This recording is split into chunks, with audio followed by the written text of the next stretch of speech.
Stop, tu roules sur le boulevard BD, cet album est fait pour toi. Le Royaume, tome 7, la meilleure pâtissière. Le four est bientôt chaud, le boulanger arrive pour enfourner ses pains.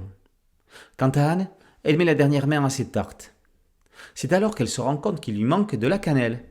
La voilà partie pour une course-poursuite dans les ruelles de la ville pour dénicher la précieuse épice qui lui permettra de les mettre à cuire à temps. Ce ne sont pas quelques embûches qui vont l'en empêcher. Ceci est la première histoire de ce recueil d'histoires courtes et de gags du royaume. Pâtissière émérite, Anne est également aubergiste. Courtisée par François le Forgeron, elle le renvoie régulièrement au façonnage de ses grilles de fer. Le roi des bonheurs, ses enfants joueurs et les oiseaux moqueurs sont évidemment de la partie.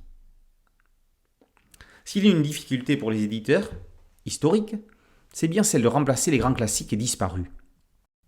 Le pari semblait impossible, mais dans le cadre des séries médiévales, avec le royaume, Dupuis a intronisé les successeurs de Joanne et Pierre-Louis, même si dans cet épisode-ci on est plus dans de la comédie pure. Le roi est fidèle à lui-même, à la croisée des chemins entre le roi de Peillot, à bras raccourcis, et le shérif Fritz Hallwyl dans Robin du Bois. Toute une panoplie de personnages secondaires gravite autour d'eux.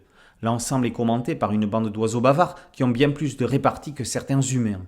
Ils font l'originalité de la série.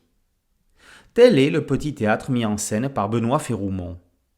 Formé dans le monde du dessin animé, l'auteur y reprend le rythme et les codes. Les scènes d'action à 100 à l'heure alternent avec les discussions aux dialogues ciselés à la virgule près. Le traitement graphique est aussi très pertinent.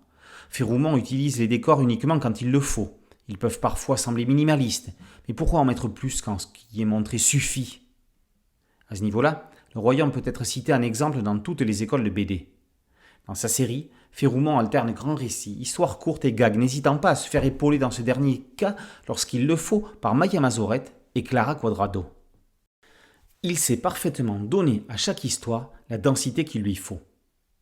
Petite curiosité, Les Tartes d'Anne, la dernière histoire de ce livre, est l'adaptation du webtoon réalisé il y a quelques années pour l'éphémère expérience du magazine Spirou en version numérique, nommé Spirou Z.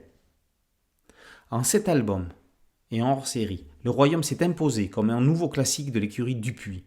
Dans 30 ans, Boulevard BD chroniquera une intégrale de cette série avec les mêmes éloges que celle de Spirou, Bisu ou autres publiées aujourd'hui.